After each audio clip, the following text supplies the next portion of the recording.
యాం మేధాం దేవగణాః పితరశ్చ ఉపాసతే తయా మామధ్యమేధయాగ్నే మేధావినం కురు స్వాహ. యాం మేధా శబ్దము ఆకారాంత స్త్రీలింగము కాబట్టి మేధాం ద్వితీయ వ్యక్తి ఏకవచనం. యాం ఏ యొక్క మేధ, మేధ అంటే బుద్ధి. ఆ మేధాం దేవగణాః ఏ బుద్ధితోనైతే దేవగణ పితరులు,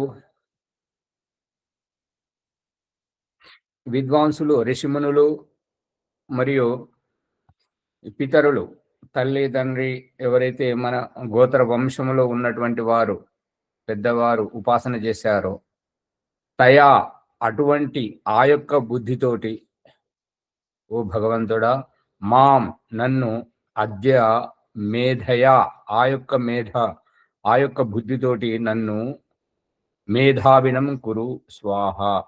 ఓ అగ్నే, ఓ పరమేశ్వర, నన్ను ఏ మేధా బుద్ధితోటి విద్వాంసులు, ఋషులు, మునులు, గొప్పవారు, తల్లిదండ్రులు మరియు వంశంలో ఉన్నటువంటి గొప్ప గొప్ప వారందరూ మిమ్మల్ని ఉపాసన చేస్తుంటారో తయా హే అగ్ని, ఓ అగ్ని స్వరూప, తయా ఆ యొక్క మేధయ ఆ యొక్క బుద్ధితోటి మాం అధ్య మేధావినం కోరు నన్ను బుద్ధిమంతుడని చేయుము. ఓ అగ్ని ప్రకాశక, ఓ అగ్ని ప్రకాశ స్వరూపుడవగు పరమాత్మ, నీ కృపచే విద్వాంసులను, జ్ఞానులను, యోగులను ఏ మేధ బుద్ధిని ఉపాసించుచున్నారు.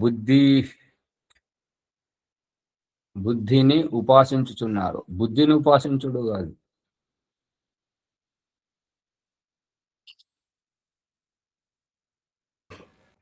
బుద్ధి కొరకు, బుద్ధి ద్వారా ఏ బుద్ధి ద్వారానైతే ఏ బుద్ధితోనైతే ఉపాసించుచున్నారో, ఇది దీన్ని సరి చేసుకోండి. అక్కడ నువ్వు ఉండాల్సిన అవసరం లేదు, ఉండాలి. బుద్ధిని ఉపాసించడం కాదు, బుద్ధి ద్వారా. వేదమంత్రంలో ఉన్నది కదా, యాం మేధాం. యాం అనేటువంటిది సర్వనామము, విశేషణము. మేధ సంజ్ఞా శబ్దము. ఏ బుద్ధితోనైతే, మళ్ళీ దాన్నే సమర్థించేటప్పుడు తయా మేధయ ఆ యొక్క బుద్ధితోటే. బుద్ధితోటి ఉన్నది కానీ బుద్ధిని కాదు. మమ్మును అట్టి మేధావంతులుగా, విద్వాంసులుగా ఇప్పుడే చేయము అని చెప్పేసి ప్రార్థన చేయడం. ఆ మేధావంతులుగా చేయాలి అని చెప్పేసి మేము మీకు అంకితమైపోయాము, సమర్పితమై ఉన్నాము అని ఉపాసన.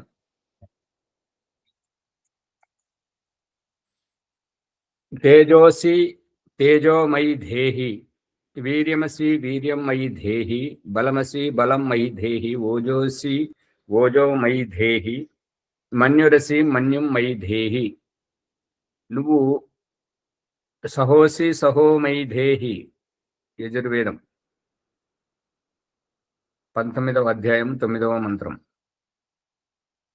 నీవు ప్రకాశ స్వరూపుడవు, దయచేసి నాయందును ప్రకాశమును నింపు.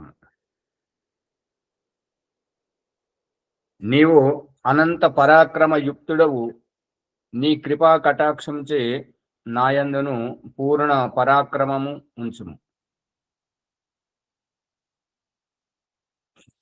నీవు అనంత బలయుక్తుడవు, నాయందును బలమును చేర్చుము. నీవు అనంత సామర్థ్య యుక్తుడవు, నాకును పూర్ణ సామర్థ్యమును ప్రసాదింపు. నీవు దుష్ట కార్యములందును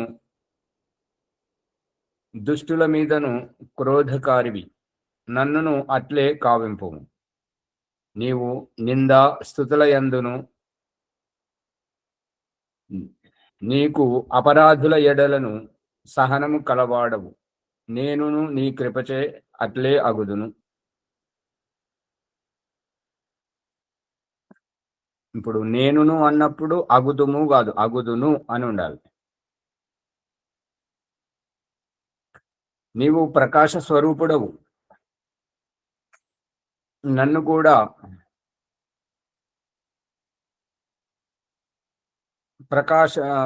ప్రకాశవంతుడను. ఇప్పుడు నువ్వు ఇప్పుడు ఏదో పాట పాడుతుంటారు కదా, రాముడు కూడా చేశాడు, శివుడు కూడా చేశాడు, అందుకే ఓంకార ధ్యానం చెయ్యాలి అని చెప్పేసి. అది సరైనటువంటిది కాదు. రాముడు ఎందుకు చేశాడో రామునికి తెలుసు, పార్వతి శివుడు వాళ్ళు ఎందుకు చేశారో వారికి తెలుసు, హనుమంతుడు ఎందుకు చేశారో వారికి తెలుసు, కృష్ణుడు ఎందుకు చేశాడో వారికి తెలుసు. కానీ వారు చేశారని నేను చేస్తే నన్ను నేను మోసగించుకున్నట్టుగా ఈ రహస్యాన్ని ఇదే సత్యార ప్రకాశం 11వ సముల్లాసంలో వాళ్ళు బ్రాహ్మణులు వచ్చి రాజుగారి దగ్గర జీవనోపాధి గురించి అడిగి జపం చేయడానికి ఒప్పుకుంటారు. ఒకడు పోయి నేను జపం చేస్తానంటే సరే పొమ్మంటాడు. మరి రెండవ అతను వచ్చి ఏం చేస్తున్నానంటే అతనే చేస్తున్నాడు, నేను అదే చేస్తాను పొమ్మంటాడు. మూడవ వాడు వచ్చి నాకు కూడా జీవనోపాధి కావాలంటే నువ్వేం చేస్తావంటే వాళ్ళిద్దరు ఏం చేస్తున్నారు, నేను అదే చేస్తానంటే సరే చేయి పొమ్మని చెప్పి పంపిస్తుంటారు అన్నట్టు. మొదటి అతను ఏం చేస్తున్నాడో అతనికి తెలుసు, కానీ రెండవ అతను ఏం చేస్తున్నాడు, మొదటి అతను ఏం చేస్తున్నాడో రెండవ అతనికి తెలియదు, రెండవ అతను ఏం చేస్తున్నాడో మొదటి అతను ఏం చేస్తున్నాడో మూడవ అతనికి తెలియదు. వాళ్ళు ఏం చేస్తున్నారో నేను అది చేస్తాను అన్నాడు. ఇది మోసపూరితమైనటువంటిది. దేవుడు ఏం చెప్తున్నాడంటే ఋగ్వేదము 10వ మండలము ఋగ్వేదము 4వ మండలం, ఋగ్వేదము 4వ మండలము 26వ సూక్తము మొదటి మంత్రములో అహం మనుహు అభవం, నేను మనువునై ఉన్నాను. ఇక జీవాత్మలకు సందేశం ఏం చెప్తున్నాడు అంటే మనుర్భవ జనయా దైవ్యం జనం. నువ్వు కూడా మననశీలుడవు కా, నేను మననశీలుడని నీవు కూడా మననశీలుడవు కమ్ము. నువ్వు మననశీలుడవై ఈ సంతానాన్ని జన్మింపజేయాలంటే గొప్ప సంతానాన్ని జన్మింపజేయు. జనయ దివ్యం జనం, దివ్యమానవునకు జన్మనివ్వమని చెప్పేసి దానిని మనుర్భవ అని ఎవరైతే దీనిని ప్రచారం చేస్తున్నారో మనుష్యులు కండు అని చెప్తున్నాడు. మనుష్యులు కండు అని చెప్పకూడదు. మనుర్భవ అంటే నువ్వు మనుషుడవు అవు. మొదట ఉపదేశించడం కాదు, ఆచరణ. భగవంతుడు ఏమంటున్నాడు, తన గురించి తన పరిచయం ఇస్తున్నాడు. అహం మనుహు అభవం, నేను మనువునై ఉన్నాను. మనుర్భవ, నువ్వు కూడా మనువు కా. ఈ వేదమూలకమైనటువంటి సందేశం ద్వారానే మన పిండ సృష్టి లోపల తన కొడుకును డాక్టర్ చేయడానికి ప్రయత్నం చేస్తున్నాడు. టీచర్ని, పోలీసు తన కొడుకును పోలీసు చేయాలని, ఈ రకంగా తండ్రి సంతానాన్ని తన అడుగుజాడలో నడపడానికి ప్రయత్నించడం వేదమూలకంగా అక్కడికి వెళ్ళొచ్చిందంటే. అందుగురించి నువ్వు ప్రకాశ స్వరూపుడవు కాబట్టి నా యందును ప్రకాశించాలి. అంటే మన యందు ప్రకాశం ఏమిటి అంటే ఇప్పుడు మీరు ఫేస్బుక్ లో అది ఉండొచ్చు. శరీరం మీద బ్యాటరీలను పెట్టుకొని తన శరీరంలో కరెంటు వచ్చేటట్టుగా చూసి వేరే వారికి చేతి కలిపినప్పుడు వారికి కూడా కరెంట్ షాక్ వస్తుంటారు. వాళ్ళు భయపడుతుంటారు. ఇది చూసారా లేదా? ఊరికి ఇంత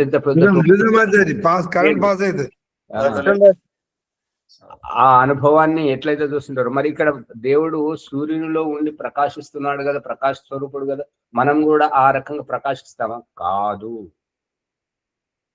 ఈ ప్రకాశం ఏంటంటే మనం జ్ఞానంతోటి తెలివితోటి ఉద్బుద్ధులమై మనం జ్ఞానాన్ని ప్రకాశింపజేయాలి. జ్ఞానవంతులుగా, చరిత్రవంతులుగా, ఉత్తమ ఆచార వ్యవహారంతో మనము ఆదర్శప్రాయముగా ఉండడమే మన ప్రకాశంను పొందడం. అంతేగాని ఒక తండ్రి చావు బ్రతుకుల మధ్యలో ఉన్నప్పుడు తన కొడుకులను పిలిచి చెప్పాడు అనమాట. ఏమనంటే, బిడ్డ జీవితంలో బాగుపడాలంటే నీడన పోయి నీడన రావాలి, అప్పుడే జీవితంలో బాగుపడతారు అని చెప్పగానే ఒక కొడుకు ఏం చేశాడు అని అంటే, తాను ఎక్కడికైతే వ్యాపారానికి పోతున్నాడో ఇంటి నుంచి అక్కడి వరకు ఈ రేకులు కొట్టించుకొని షెడ్ వేసుకొని నీడ చేసుకుంటున్నాడు. రెండవ కొడుకు ఏం చేశాడంటే, పొద్దు గొడవకు ముందు ఇంటి నుంచి బయటకు వెళ్ళాలి, పొద్దు గూకిన తర్వాత ఇంటికి చేరుకోవాలి అనేది సారాంశం. ఏది బాగుంది? రెండోదే బాగుంది ఆచార్య. ఓ మజాది తెలుసుకోవడానికి. నీడలా అంటే వెలుగు ఉండకూడదనే? వెలుగు ఉండకూడదని కాదు, నువ్వే ఇంత ఆలస్యంగా ప్రమాదంగా ఉంటే నీ వ్యాపారం ఏం చేసుకుంటావు, ఉద్యోగం ఏం చేసుకుంటావు, పొద్దుంత ఎక్కిన తర్వాత నిద్రలేసి పోయి మళ్ళీ పొద్దుగూక ముందుకే ఇంటికి చేరుకున్నట్టయితే మరి నీ వ్యాపారం ఎట్లా సాగుతుంది? నువ్వు ఎట్లా బతుకుతావు? అందుకని ఇప్పుడు వ్యాపారం చేసేవారు ఏమంటారంటే, ఈ యొక్క గ్రాహకుడు, కొనుగోలుదారుడు దేవునితో సమానంగా వాళ్ళు భావిస్తుంటారు. వారు వచ్చినప్పుడు మనం ఎప్పటికీ అందుబాటులో ఉండాలి అనేది సారాంశం. అక్కడ తండ్రి చెప్పింది ఏంటంటే, ఎవరు రాకముందుకే నువ్వు వెళ్ళి ఊడ్చుకొని శుభ్రం చేసుకొని సిద్ధంగా ఉండాలి. మరి ప్రజలందరూ వారి వారి ఇళ్ళకి వెళ్ళిపోయిన తర్వాత చివరికి నువ్వు నీ వ్యాపారాన్ని మూసేసుకొని ఇంటికి రావాలి అనేది సందేశం. అతను నీడగుండాలంటే మన రేకులు కొట్టుకొని పోతే దాంట్లో ఏంటిది? దాంట్లో ఏంటంటే, అతడు తండ్రి చెప్పింది అర్థం చేసుకోలేదు కదా. ఎప్పుడు పోయినా మిట్ట మధ్యాహ్నం పోయినా నీడ పట్టనే ఉంటాడు, మధ్యరాత్రి పోయినా కూడా నీడ పట్టనే ఉంటాడు. నీడ యొక్క అంతరార్థం గ్రహించలేడు, అతడు గ్రహించలేదు అది ఆయన.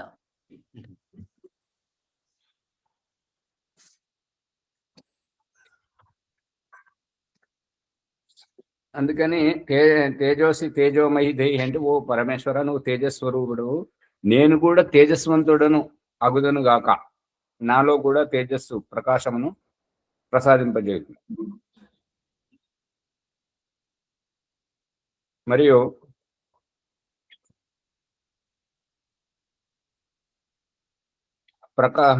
నీవు అనంత పరాక్రమ యుక్తుడవు, నీ కృపా కటాక్షంచే నాయందును పూర్ణ పరాక్రమం ఉంచుము. పరాక్రమము అంటే పరాభవము చెందనటువంటి పురుషార్థం, ఓటమిని అంగీకరించినటువంటి పురుషార్థం. అంత చివరి శ్వాస వరకు తలపడమే తప్ప, పోరాడమే తప్ప పారిపోవడం కాదు అనేటువంటిది. సాయాశక్తుల సాధ్యమైనంత వరకు ప్రయత్నించాలి అనేటువంటిది అభిప్రాయం. అంతేగాని రాముడు, కృష్ణుడు, శివుడు ఆయుధాలతో ఉన్నప్పుడు వారి జీవితాన్ని నాటకంగా వేసినప్పుడు ఈ యొక్క నటించే వారు కూడా శివునిలాగా త్రిశూలం పట్టుకుంటారు, మెడలో పాము వేసుకుంటారు, రాముని వలె ధనుష్ బాణాలు పట్టుకుంటారు. అది సరైనటువంటిది కాదు, అది నటనే.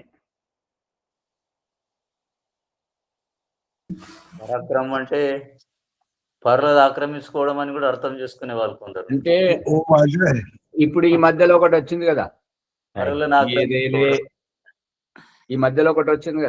తగ్గేదేలే అని అంటుంటాడు కదా ఆ రకంగా. అంటే సాధ్యమైనంత వరకు మనం ఇంకొక సామెత ఏంటంటే, దేహం వా పాతయేయం కార్యం వా సాధయేయం అని అన్నారు కదా, అవి ఆ రకంగా.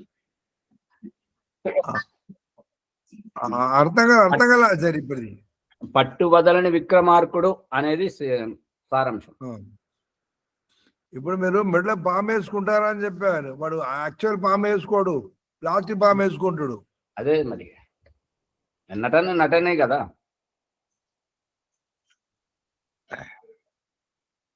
నీవు అనంత బలయుక్తుడవు, నాయందును బలమును చేర్చుము.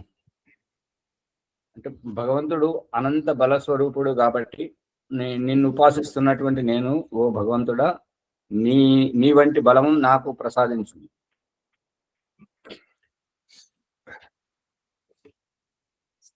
నీవనంత సామర్థ్యయుక్తుడవు, నాకును పూర్ణ సామర్థ్యమును ప్రసాదింపు. పూర్ణ సామర్థ్యం అంటే దేవుడేది చేస్తా, జీవుడది చేస్తాడా? కాదు. ఏ విషయములో తగ్గేదేలే, వెనక తగ్గడం అంటూ ఉండకూడదు అన్నట్టుగా. మన సాధ్యమైనంత వరకు మన ప్రయత్నం మనం చెయ్యాలి, సాధించడానికి ఉండాలి. అంతేగాని అమ్మో అది నా వల్ల ఏడైతుంటది, మన వల్ల ఏడైతుంటది అనేటువంటిది ఈ నిరాశప్రదంగా మాట్లాడడం, చేయడం అనేటువంటిది చేయకూడదు. నీవు దుష్ట కార్యములను, ఈ కారయము అని ఉన్నది రాకు ఎవత్తు పెట్టుకొని పక్కకున్న యకారాన్ని కొట్టేయండి. దుష్ట కార్యముల యందును దుష్టుల మీదను క్రోధకారివి, నన్నును అట్లే కావింపు. దేవుడు కావించినా కావించకపోయినా కూడా మనం అనుకున్నది సాగనివ్వట్లేదు కాబట్టి కోపగించుకుంటామో లేదా? ఆ కోపం అనేటువంటిది ఉంటుంటది. కానీ ఇక్కడ చెప్తున్నటువంటిది ఏంటంటే, మరి దుష్ట కార్యములు పరమేశ్వరునికి దుష్ట కార్యములు ఏమిటి, దుష్టులు ఏమిటి అని అంటే, పరమేశ్వరునికి దుష్టులు దుష్ట కార్యము కాదు. పరమేశ్వరుని సంతానమైనటువంటి సత్పురుషులకు ఎవరెవరైతే ఉంటుంటారో వారు దుష్ట కార్యముల యందు, దుష్టుల యందు ఎవరైతే దుష్ట కార్యము చేస్తుంటారో, దుష్టులై జీవిస్తుంటారో, సమాజాన్ని ఇబ్బంది పెడుతుంటారో అటువంటి వారిని, ఇప్పుడు దాని గురించే చెప్పిండు కదా శ్రీకృష్ణుడు భగవద్గీతలో, పరిత్రాణాయ సాధూనాం సంభవ వినాశాయ దుష్టాం. అది యదా యదా హి ధర్మస్య గ్లానిర్భవతి భారత, ఎప్పుడెప్పుడైతే ధర్మము నశిస్తూ పోతుందో, ఆ ధర్మాన్ని నశింపబడుతున్నటువంటి, పెరుగుతున్నటువంటి అధర్మాన్ని అణచడానికి, నశిస్తున్నటువంటి ధర్మాన్ని పునఃస్థాపించడానికి నేను వస్తాను అనేటువంటి భావం. అంటే మనకు సందేశం ఏంటంటే, ఎక్కడెక్కడ దుష్ట కార్యాలు కనబడితే సాధ్యమైనంత వరకు వాటిని సవరించాలి, మరియు దుష్టులను శిక్షించాలి. దుష్ట శిక్షణ, శిష్ట రక్షణ, ఇది సారాంశం.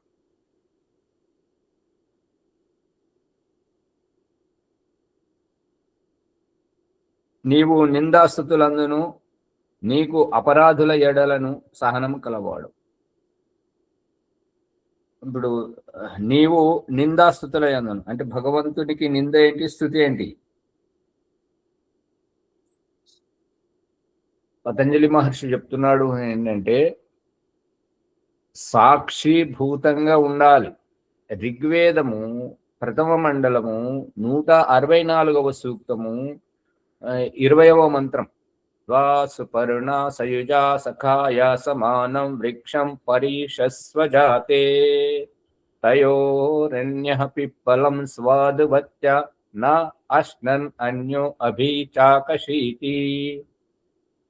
ఈ యొక్క ప్రపంచం అనేటువంటి, ఈ యొక్క సృష్టి ప్రపంచం అనేటువంటి వృక్షం మీద జీవుడు అని జాతి 84 లక్షల జీవరాశులు, దేవుడు అనేటువంటి పక్షి సాక్షిభూతంగా, జీవుడు అనేటువంటి 84 లక్షల జీవరాశులు సుఖదుఖములు అనుభవిస్తున్నాయి. ఈ యొక్క సృష్టి వృక్షం యొక్క ఫలాలను అనుభవిస్తున్నాయి.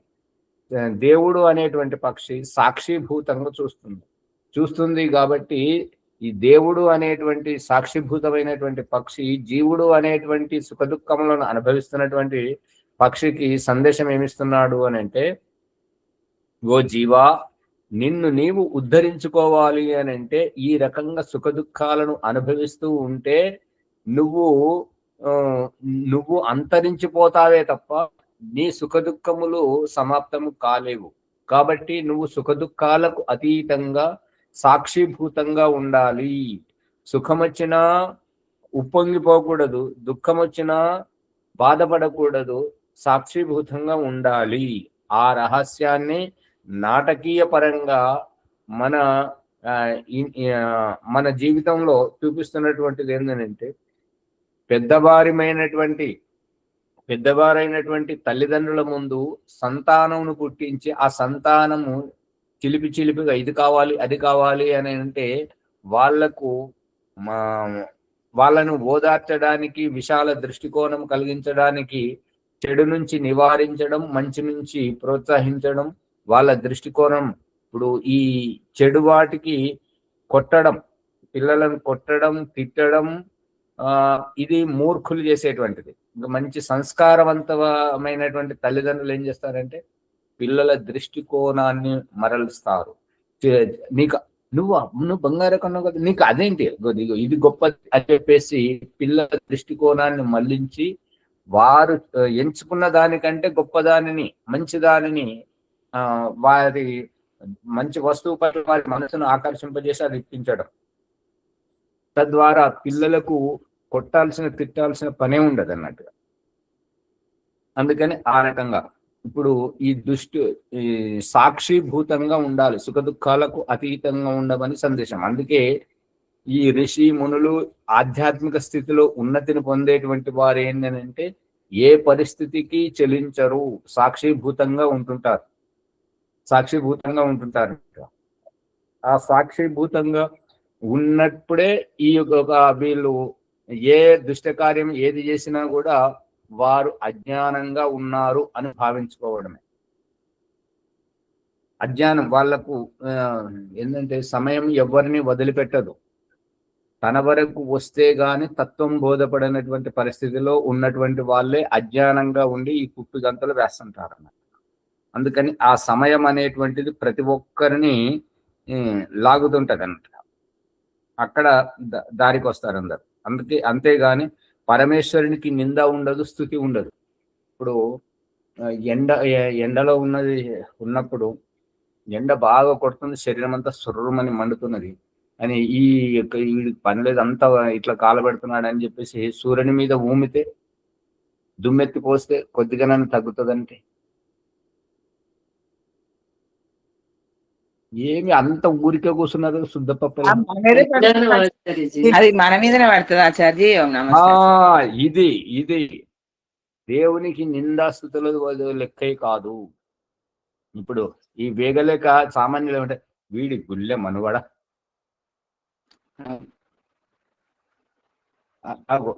గుడిలో వాటిని గుర్తించారు కాబట్టి అట్లా అన్న వాళ్ళకు వాళ్ళ గుడిలో కాకుండా ఇంట్లో పడుతుంటది. ఇక అది అజ్ఞానం కాదు, మన కూడా వాళ్ళకి తెలియదు అన్నట్టుగా. అంతే. నిందాస్తుతులందును అపరాధుల ఎడలను. అక్కడ భగవంతుడు ఋగ్వేదంలో అథర్వవేదంలో ఏమని చెప్తున్నాడంటే నువ్వు సుఖ దుఃఖాలకు అతీతంగా ఉండాలి. సుఖం వచ్చినప్పుడు పొంగొద్దు, దుఃఖం వచ్చినప్పుడు బాధపడద్దు, సాక్షిభూతంగా ఉండాలి. అందుకే ఇంకొకటి ఏంటంటే మంచి గొప్ప వ్యక్తులు ఎవరు అనే దానికి ఈ మధ్య చాలా వస్తున్నది. మనం కూడా చాలాసార్లు చెప్పుకున్నాం. ఏంటంటే అయిన వాళ్ళు దూరం అయిపోయారు, కళలన్నీ చెదిరిపోయాయి, ఏ పని మొదలుపెట్టినా సఫలం కాలేకపోతున్నాము. ఎవరెవరి మీద అయితే ఆశలు ఉన్నాయో వాళ్ళు కూడా దూరం ఉంటున్నారు. కానీ ఎవరైనా ఎలాగున్నావే అంటే చాలా బాగున్నా, అంతా మంచిది అంటే తన గుట్టును, తన పరాభవాన్ని, తన అసఫలతను ఇతరులకు చెప్పుకోరు. ఇక వెలితికుండానే బాగా తొనుకుతుంటది. కాబట్టి ఈ యొక్క అంతరార్థం తెలియని వాళ్ళు నాకు ఇట్లా అయిపోయింది, నాది ఇలా అయిపోయింది, మా ఆవిడ ఇట్లా, మా అత్త ఇట్లా, మా కోడలు ఇట్లా, అని ఇవన్నీ బయటకు చెప్పుకుంటారు అన్నట్టు. గొప్పవారు ఎవరు అని అంటే పరిస్థితి నాది, నన్ను నెగ్గమని భగవంతుడు నాకు పరీక్ష పెట్టాడు కాబట్టి, మరి మా జన్మ ఉన్నది అంటేనే ప్రతి ఒక్కరికి సమస్యలు ఉన్నాయి కాబట్టి పరిష్కరించుకోవడానికే జన్మ. అందుకని మన ఇంటి గుట్టు, మన బలహీనతలు ఎదుటి వారికి తెలియకూడదు అనేది సందేశం. అందుకే నిందాస్తుతులు ఎవరైతే తిట్టుకుంటుంటారో, కొట్లాడుతూ ఉంటుంటారో అటువంటి వారి మీద భగవంతుడు తప్పు చేసిన వారికి శిక్ష వేస్తుంటాడు. కాబట్టి నువ్వు క్రోధకారివి, నన్నును అట్టే కావింపు అంటే ఏ దుష్ట కార్యాన్ని మనం సమర్థించొద్దు, ఏ తప్పుడు వ్యవహారాన్ని మనం సమర్థించొద్దు, ఏ కుటుంబాలని, ఏ జీవితాలను కుప్పకూల్చేటువంటి, ఏ సంస్థలను నిర్వీర్యం చేసేటువంటి ఈ భావజాలాన్ని సహించేటువంటి సామర్థ్యాన్ని నాకు ఇవ్వకు. దాన్ని ఎదుర్కోవాలి. నేనున్నాను అంటే నా ముందట ఒక జీవితం నిలబడాలి, ఒక చెట్టు బతకాలి, ఒక సంస్థ నిలవాలి, నిర్వీర్యం కాకూడదు అనేటువంటిది ఇక్కడ సారాంశం. నిందస్తుడు అపరాధుల ఎడను, ఎవరైతే అపరాధం చేస్తుంటారో సహనం కలవాడు, ఆ తప్పు చేస్తున్నటువంటి వారిని విశాల దృష్టికోణంతో మనము వదిలేయాలి. సమయం వచ్చినప్పుడు వారే తెలుసుకుంటారు. మనం ఎదిరించగలిగితే ఎదిరించాలి, కానీ సంస్థలు, గోశాల, పాఠశాల లాంటివి ఇటువంటివి ఈ వాటి పట్ల అనర్థం జరుగుతుంటే, దుష్టకార్యం చేస్తూ పోతుంటే దానిని ఎదిరించాలి అనేటువంటిది సారాంశం.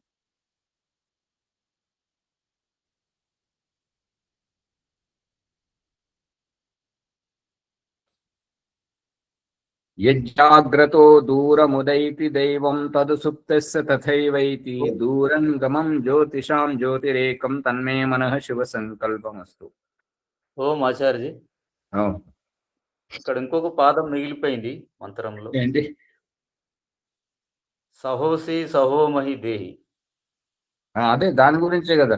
నిందాస్తుతుల ఎడలను, నీకు అపరాధుల ఎడలను సహనము కలవాడవు, నేనును నీ కృపచే అట్లే అగుదును. ఇది ఉండకూడదు, నువ్వు ఉండాలి. బహువచనం వచ్చింది. నేను అనే కర్త అన్నప్పుడు క్రియాపదము బహువచనంలో ఎట్లా వస్తుంటది? మేము అని ఉండాలి. అయితే నేనునైనా మార్చుకోండి, అయితే అగుదుము అనేదన్నా మార్చుకోవాలి, ఏదైనా మార్చుకోవాలి. ఇక్కడ మన్యురసి మన్యం మహి దేహి అని వచ్చింది కదా. అదే కదా, క్రోధకారి, కోపగించుకుంటావు కదా. అక్కడ చెప్తున్నాడు కదా, ఋగ్వేదం 10వ మండలము 125వ సూక్తంలో అక్కడ ఏంటంటే, నేనిచ్చినటువంటి జన్మతో, నేనిచ్చినటువంటి చూపుతో చూస్తూ, నేనిచ్చినటువంటి ఈ శ్వాసతో బ్రతుకుతూ, నేనిచ్చినటువంటి వినికిడి శక్తితో వింటూ, నోటితోటి తిని తాగుతూ మాట్లాడుతూ ఉండి, నన్ను నమ్మనటువంటి వారికి తనోమి సమస్యలను సృష్టించి నేను క్రోధకారి అని చెప్తున్నాను కదా అటువంటి నాస్తికులకు. అందుకని నువ్వు నిందాస్తుతులు మరియు అపరాధుల చేత నీవు దుష్ట కార్యములందును దుష్టుల మీదను క్రోధకారివి, నన్నును అట్లే కావింపు. ఇది వచ్చింది కదా. సహోసి అంటే మిత్రులేమో కదా అని నా ఉద్దేశం. కాదు, సహోసి మిత్రులు అని అంటే మిత్రులతో పనే లేదు. అంటే స్థానము, ఓర్పు. ఇప్పుడు ఈ వంట చేసుకొని తినేది ఉన్నది చూడండి, ఇదంతా వట్టి బూటకం, నాటకం, ఇదంతా ఒట్టిదే.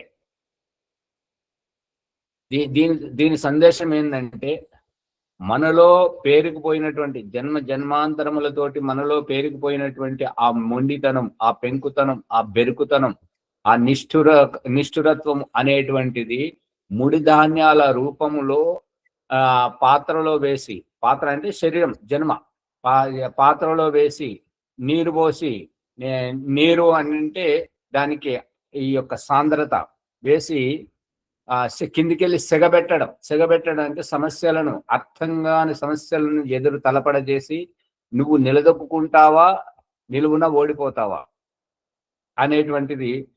సెగతోటే సమస్య వచ్చినప్పుడే కదా మనం ఉగ్ర రూపం వస్తుంటాం, కోపం వస్తుంటుంటది, ఆవేశంలో వస్తుంటాం. ఆ రకంగా ఆ వంట చేసే దాని వెనుక ఉన్నటువంటి సారాంశం ఏంటంటే, ఈ సెగతోటి ఆ మొండితనం, ఆ గరుకుతనం, ఆ బెరడుతనం అదంతా పోయి సున్నితత్వం వస్తుంది. ఉడికిన తర్వాత సున్నితత్వం వస్తుంది. ఆ సున్నితత్వాన్ని అందరు ఇష్టపడుతుంటారు. నువ్వు నీ మొండితనాన్ని విడిచిపెట్టాలి అనేది సారాంశం. ఇంకా వంట చేసేది లేదు, తినేది లేదు, ఏది లేదు. ఇదంతా ఒట్టి నాటకం. అందుకే మళ్ళీ ఇక్కడ కూడా ఉన్నది, ఎవరైతే శూద్ర భావంతో ఉన్నారో వారికి ఈ యొక్క గట్టి ఆహారం, ఎవరైతే శూద్ర భావంతో ఉన్నారో వారికి గట్టి ఆహారం, ఎవరైతే వైశ్య భావంతో ఉన్నారో వారికి ఈ సొరకాయ, బీరకాయ, గుమ్మడికాయ లాంటిది. ఇక ఎవరైతే క్షత్రియ భావంతో ఉన్నారో వారికి ఈ యొక్క ఏంటంటే ఈ చిక్కుడుగాయ, దొండకాయ, బెండకాయ ఇటువంటివి. ఇంకా ఎవరైతే బ్రాహ్మణ భావంతో ఉన్నారో వారికి పాలు, పెరుగు, రసతత్వాలు, ఆ తర్వాత ఆ స్థూలాహారాన్ని విడిచిపెట్టి అపభక్షో వాయుభక్ష అని ఈ రకంగా సూక్ష్మంగా స్థూలాతి స్థూలంగా. ఇప్పుడు శూద్రభావంలో ఉన్నవారే ఈ మాంసాన్ని తినడం, ఎముకలను కొరకడం అనేటువంటిది చేసేది ఏంటంటే అది శూద్రభావం. భగవంతుడు ఆ నెమ్మదిగా చివరికి తీసుకొచ్చి పళ్ళుడగొట్టి అరిగేటువంటి శక్తిని క్షీణింపజేయడం అనేటువంటిది మొట్టమొదటనేమో అన్ని రకాలుగా శక్తి కూడగట్టుకున్నప్పుడు గట్టి పదార్థాలను తినజేస్తున్నాడు. చివరికి శక్తిహీనంగా చేసి సూక్ష్మ పదార్థాలు చెంచతో నీరు పోయడం, పాలు తాగించడం, ఇది చేయడం ఏంటంటే స్థూలం నుంచి సూక్ష్మానికి తీసుకొస్తున్నాడు. పట్టుకున్నారా అమ్మగారు? ఊరికే చూడకూడదు, దిష్టి తగులుతుంది. పట్టుకోవాలి విషయం. అర్థమవుతుంది ఆచార్య. ఆచార్య ఇక్కడ సహోసి అంటే అపరమ మరి సహనం సమస్యలు వచ్చినప్పుడు విచలితం కాకుండా ఓర్పు నేర్పరిగా ఉండాలి. ధన్యవాదాలు. అనుభవాన్ని పెంచడం అన్నమాట. అందుకే ఇప్పుడు పిల్లల్లో ఉన్నది అలాంటి ఆత్మనే, మనలో ఉన్నది అలాంటి ఆత్మనే. కానీ మనల్ని ఎదిగిన తర్వాత వాళ్ళని చిన్నపిల్లలుగా పుట్టించి మన దగ్గరికి సమస్యలు తీసుకురా చేస్తున్నాడు. వాళ్ళు ఫిర్యాదులు తీసుకొని వస్తుంటారు. పిల్లలు గురువు దగ్గరికి శిష్యులు ఫిర్యాదులు తీసుకొని వస్తుంటారు. ఈలోపు అనుభవాన్ని సంపాదించి తర్వాత వారికి నేర్పించటం కోసం. అంతే. ధన్యవాదాలు. యజ్జాగ్రతో దూరముదైతి దైవం తదు సుప్తస్య తథైవైతి దూరంగమం జ్యోతిషాం జ్యోతిరేకం తన్మే మనః శుభ సంకల్పమస్తు. యజుర్వేద 34వ అధ్యాయం 1వ మంత్రం. ఓ దయానిధి, నీ కృపచేత నా మనస్సు జాగ్రత్తావస్థలో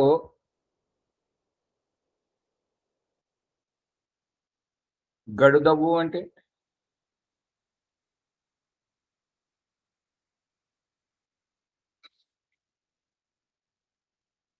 ఈ గడుదవు క్రియాపదం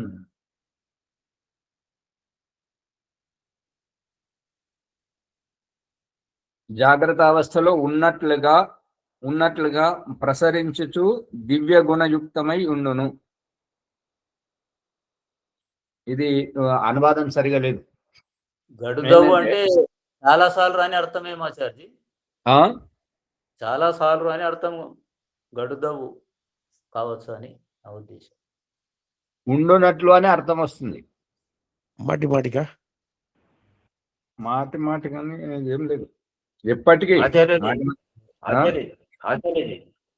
గడుదవు అంటే చాలా దూరం అని దూరం డిస్టెన్స్. అది ఎందుకంటే నాకు వ్యవహారంలో ఎప్పుడు రాలేదు ఈ పదం.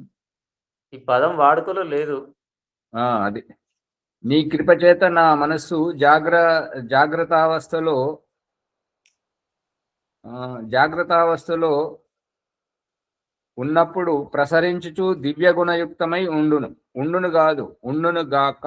ఇప్పుడు ఏంటంటే ఇక్కడ మూల మంత్రంలో ఏమని చెప్తారంటే యద్ జాగ్రత్త అంటే మేలుకొలుపు అంటే అంతేగాని జాగ్రత్త అంటే పడుకొని ఉన్నవారు లేచి కూర్చుండడం కాదు. ఇక్కడ ఎప్పుడూ అన్ని సమస్యలతో అన్ని పరిస్థితుల్లో సచేతనమై ఉండడం, నిర్లక్ష్యము పనికిరాని స్థితి, నిర్లక్ష్య వైఖరిని వదిలేసినటువంటి ఎప్పుడూ ఎప్పుడైనా కూడా సావధానంగా ఉండేటువంటి స్థితిని ఇది అంటారు అన్నమాట. యత్ జాగ్రత్త దూరముదైతే, ఎప్పుడైతే మనం మేల్కొంటూ ఉంటామో మన అధ్యాత్మ దైవము అనేటువంటిది, మన పుణ్యము అనేటువంటిది దూరంగా ఉదయించుకుంటూ మన వైపు వస్తుంటది. తదు సుప్తస్య తథైవైతి, ఎప్పుడైతే నిర్లక్ష్యము, బద్ధకము, సోమరితనము, చేద్దాంలే అవుతుందిలే, ఇప్పుడు ఏమైపోయింది, తర్వాత చేద్దాంలే, ఇగో ఇటువంటి వారికి దగ్గర వచ్చింది కూడా అదే రకంగా దూరం అయిపోతుంటది అనేది అభిప్రాయం.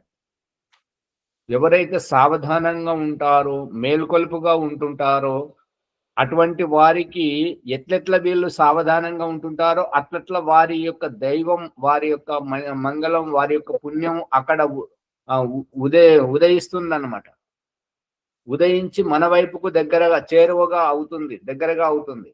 ఎట్లెట్లయితే మనము అవుతుందిలే, చేద్దాంలే ఇక అని చెప్పేసి నిర్లక్ష్యం, బద్ధకం, సోమరితనంగా ఉన్నప్పుడు వారి ఉదయించినటువంటిది కూడా అస్తమించుకుంటూ ఇంకా ఇంకా దూరంగా పోతుంటది. పట్టుకున్నారా లేదా? అదే ఆచార్య, సూర్యుడు ఉదయించేటప్పుడు మన ప్రతిబింబం కూడా దూరంలో ఉంటుంది కదా. అదే ఇది బాగుంది ఉదాహరణ. ఉదయించినప్పుడు సూర్యుడు మన నీడను దూరంగా చూపిస్తున్నాడు.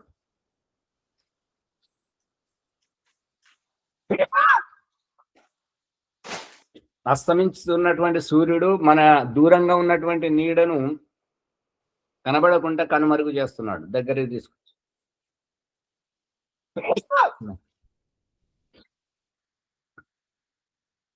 అందుకని దూరంగమం జ్యోతిషాం జ్యోతిరేకం తన్మే మనః శివ సంకల్పం వస్తు. ఇక్కడ ఆచార్య, ఇక్కడ అర్థం వేరే రాస్తుంటుంది. మరి స్వప్నావసరం, నిద్రావసరం నా మనసు దూరం వెళ్ళిపోతుంది, అట్టి మనసును దూరం పోకుండా అనే భావన వచ్చేది రాస్తుంది ఇక్కడ. అది సరైంది కాదు. ఇప్పుడు నిద్రపోయినటువంటి వారికి మనస్సే ఉండదు కదా, వాళ్ళు నిద్రపోతున్నారు. నిద్రపోతున్నప్పుడు మనస్సుతో ఏం ఆలోచిస్తుంటారు? ఎవరైనా పిలిచింది కూడా వినరు కదా, వాళ్ళ దగ్గర ఏదైనా పదార్థం పెట్టినా కూడా వాళ్ళకు దాని గురించి తెలియదు కదా. మరి అందుకని ఎవరైతే మేలుకొల్పుగా ఉంటుంటారో వారికి ఎంతెంత మేలుకొల్పుగా సచేతనంగా ఉంటుంటారో వారి యొక్క భాగ్యోదయం అవుతుంది. ఎవరైతే నిర్లక్ష్యం, బద్ధకం, సోమరితనంగా, అసావధానంగా, అజాగ్రత్తగా ఉంటుంటారో వారికి కూడగట్టుకున్నటువంటి పుణ్యం కూడా నెమ్మది నెమ్మదిగా దూరం అయిపోతుంది అనేది సందేశం.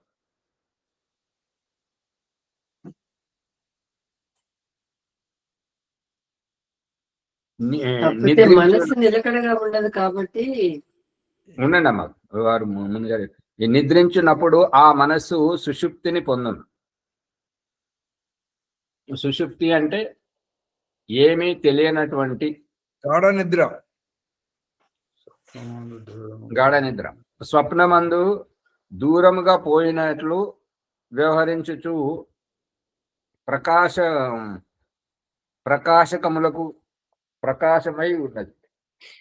అంటే ఇప్పుడు కళలు వచ్చేటువంటిది ఎప్పుడు అంటే అర్ధ నిద్రలో కళలు వస్తాయి. ఆ అర్ధ నిద్రలో దాని యొక్క అభిప్రాయం ఏంటంటే మేలుకొన్నప్పుడు సిద్ధించనివి, మేలుకొన్నప్పుడు ఊహించినవి నిద్రలో కనపడతాయి. అందుకని ఇక్కడ ఏమని చెప్తున్నానంటే అట్టి నా మనసు శివ సంకల్పము తన కొరకు ఇతరుల కొరకును కళ్యాణమును సంకల్పించున్నది అగునుగాక. అనగా నేనెవరికిని ఎన్నడును హాని చేయుట ఇచ్చగింపకుందును గాక. కుండు డాగాదది, కుందును గాక, దా ఉండాలి. నేను అన్నప్పుడు దానే ఉండాలి అక్కడ.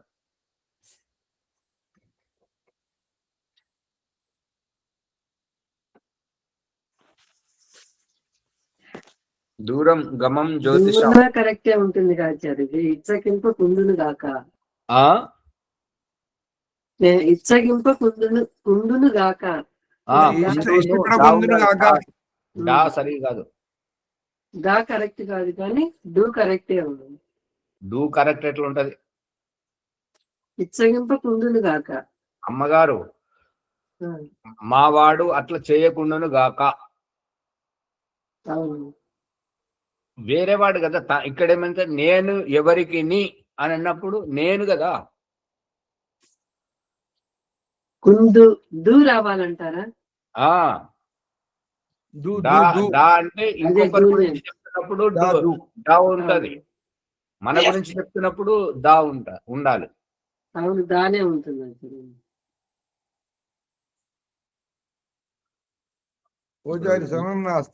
ఇవి చాలా రోజు మనం పడుకునేటప్పుడు చదువుకునేటువంటి మంత్రాలు కాబట్టి రేపు ఈ మంత్రాన్ని మళ్ళీ చెప్పుకుందాం. సమయం అయిపోయింది కాబట్టి. నమస్తే. ధన్యవాదములు. చెప్పండి ప్రభాకర్ గారు. అయితే దీనిలో ఒక సందేహం ఉండిపోయింది నాకు. ఇప్పుడు సమయం అయిపోయింది కాబట్టి అపరాధుల ఎడ సహనం ఉంటే న్యాయం ఎట్లయితుంది అనేది ఒక సందేహం. సరే, రేపు చెప్పుకుందాం. ఇప్పుడు సమయం అయిపోయింది కాబట్టి మళ్ళీ చూడండి. సందేహాన్ని ఇంకా చెప్పండి. గురించి భజన పాడమంటారు ఒకటి. ఎవరు కూడా ఈ ముగింపు గురించి చెప్తలేరు. వారు పుష్పం గారు చాలా బాగా చెప్పేవారు. ఏమంటారంటే, మీరు వినండి, ఇతరులకు వినిపింపజేయండి, సబ్స్క్రైబ్ చేయండి, షేర్ చేయండి. మీకు ఏమనిపించిందో ఈ అభిప్రాయం మీద కామెంట్లు పెట్టండి. ఇప్పుడు మీరు ఎవ్వరు కామెంట్ గురించి చెప్తలేరు. అభిప్రాయాన్ని చెప్తే దానికి సందేహ నివృత్తి అవుతుంటది కదా. ఆచార్య ఈశ్వరుని గురించి భజన చెప్పమంటారు ఒకటి. సమయం అయితే అయిపోయింది. సమయం 2 నిమిషాలు ఉందమ్మా. సందేహ సమయం 2 నిమిషాలు ఉంది. చెప్పండి అమ్మగారు. చూద్దాం. పాడమంటారా? చిన్నగా ఉంటే పాడండి. మరి ఆ పాడమంటారా ఇది అది అని దీంట్లోనే సమయం పోతుంది. నాకు చిన్నగా లేదు ఆచార్య, ఏమని చెప్పమ్మా, పెద్దగా ఉంది. సరే, పాడండి, లేకపోతే వదిలేదు. మరి ముందుకైతే రేపు పాడండి, లేకపోతే ఇవాళ టైం అయిందని అంటున్నారు. సరే సరే. ఆధ్యాత్మిక జ్ఞానకంగా సత్సంగంలో ఉన్నాము. ఋషి దయానందుని విరచితము సత్యప్రకాశము 7వ సంవత్సరంలో లోతుగా అర్థం చేసుకుంటున్నాము. పరమాత్మను ప్రార్థన ఏ విధంగా చేయాలి, తర్వాత ప్రార్థనలో మనము పరమాత్మని ఎట్లా కోరిక అంటే తెలుసుకోవాలి, ఋషుల మార్గంలో వెళ్ళాలనేటువంటి తత్వాన్ని ఇక్కడ మనం చూస్తున్నాము. తర్వాత శయనకాలం లోపల నిద్రించినప్పుడు ఏ విధంగా మన మనసు ఉండాలనే భావన లోతుగా వస్తున్నది. ఇది మళ్ళీ రేపు చెప్పుకుంటాము. ఈ ఎపిసోడ్ను లైక్ చేయండి, షేర్ చేయండి, సబ్స్క్రైబ్ చేయండి, పక్కన ఉన్న గంట సింబల్ గట్టిగా నొక్కండి. మీ సందేహ నివృత్తి కొరకు ఈ ప్రశ్నల రూపం లోపల కామెంట్స్లో మీరు కామెంట్ చేయండి. ఎలాంటి ప్రశ్న అయినా దానికి సమాధానం లభిస్తుంది. ధన్యవాదములు. ఇప్పుడు వైదిక సంధ్యోపాసన ఈరోజు భాగ్యలక్ష్మి గారు, శుక్రవారం. ఓం చేయించాలి ప్రార్థన. ముని గారు, మీరు చెప్పే విధానం బాగాలేదు. ఎలాంటి ప్రశ్నకైనా సమాధానం లభిస్తుంది అంటే అప్రాసంగికంగా తీసుకొస్తే మన ప్రసంగం వేరే ఉంటుంది. ప్రసంగంలో ప్రశ్నిస్తే ఇంకా లోతుగా మనకు అర్థమైంది. అంటే ఆచారి జ్ఞానకంగా సత్సంగం అన్నప్పుడు వాళ్ళకి ఏ సందేహం వచ్చినా మనం తీరుస్తాం కదా. ప్రసంగికంగానే తెస్తారు వాళ్ళు. మొదలే అన్నం కదా, జ్ఞానకంగా సత్సంగం అన్నప్పుడు దానికి సంబంధించిన దేవాలని అట్లా. సాధ్యమైనంత వరకు ప్రకరణంలో ప్రశ్నిస్తే ఇంకా లోతుగా వస్తుంది. ప్రకరణంలోనే మీరు ప్రశ్నలు సంధించాలని ప్రార్థన మరోసారి. కాబట్టి 1-2 సార్లు వినండి, వినిపించండి. ఈ విధంగా ముందుకు తీసుకొని ప్రార్థన. భాగ్యలక్ష్మి అమ్మగారు చేయించ వైద్య సంధ్యోపాసన. ఓం ఓం నమస్తే ఆచార్య. సర్వేభ్యో నమః ఆచార్యజీ. అందరికీ నమస్తే.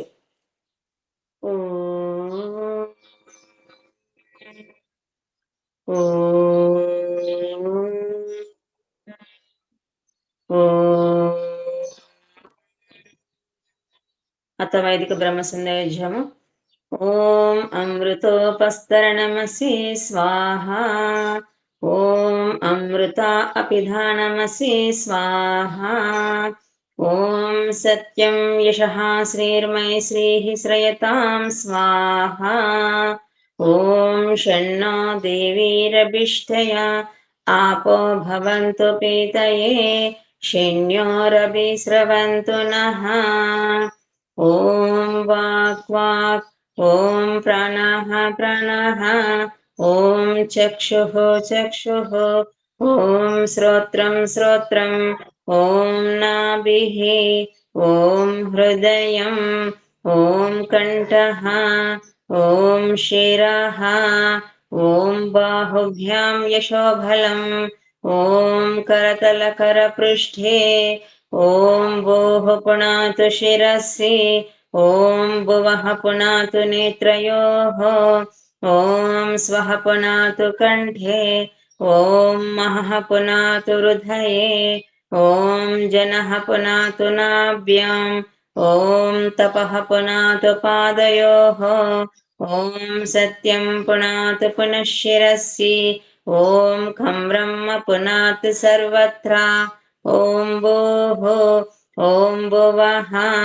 ॐ स्वः ॐ महः ॐ जनः ॐ तपः ॐ सत्यम् ॐ ऋतं च सत्यं चाभिधातपसोऽद्यजायत ततो रात्र्या जायत ततः समुद्रो अर्णवः ॐ समुद्रादर्णवादधि संवत्सरो अजायत अहोरात्राणि विदधदिश्वस्य मिषतो वशी ॐ सूर्याचन्द्रमसौ दात यथा पूर्वमकल्पयत् दिवं च पृथिवीं च अन्तरिक्षमतो स्वः ॐ षण्णो देवीरभिष्टया आपो भवन्तु पीतये शन्योरविस्रवन्तु नः ॐ प्राची दिगग्निरधिपतिरसितो रक्षितादित्या इषवः तेभ्यो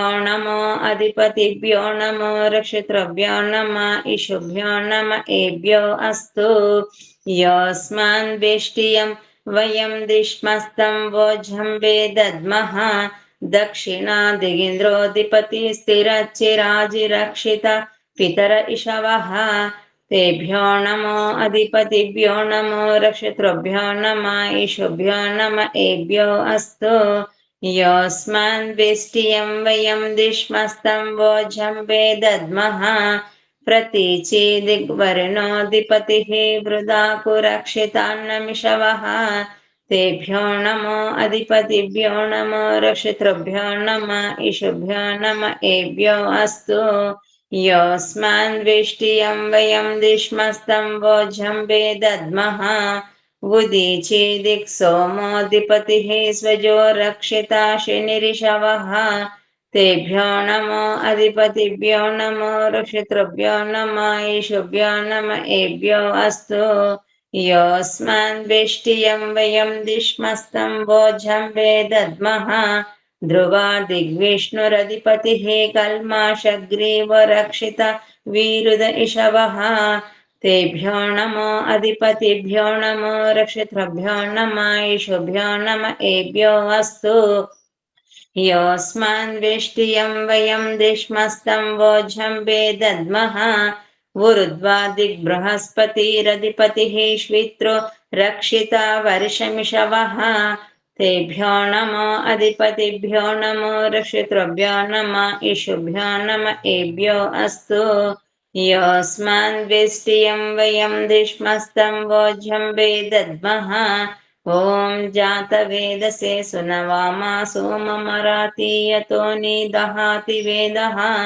सनः पर्षदति दुर्गानि विश्वा नावेवा सिन्धुं धृतात्यग्निः चित्रं देवानामुदगादनीकं चक्ष्मुर्मित्रस्य वर्णास्याग्नेः आप्राध्या वा पृथिवी अन्तरिक्षं सूर्य आत्मा जगतस्तुषच्च उदित्यं जातवेदसं देवं वहन्ति केतवः दृश्ये विश्वाय सूर्यम् उद्वयं तमसस्परिस्मः पश्यन्त उत्तरं దేవం దేవాత్ర సూర్యమగన్మ జ్యోతిరుత్తమం తచ్చక్షుర్దేవహితం పురస్తా శుక్రముచ్చరత్ పశ్యేమ శరదశతం జీవేమ శరదశతం శృణుయామ శరదశతం ప్రబ్రవామ శరదశతం అదీనస్యామ శరదశతం భూయచ్చ శరదశతాత్ ఓం షణ్ణో దేవీరభిష్టయా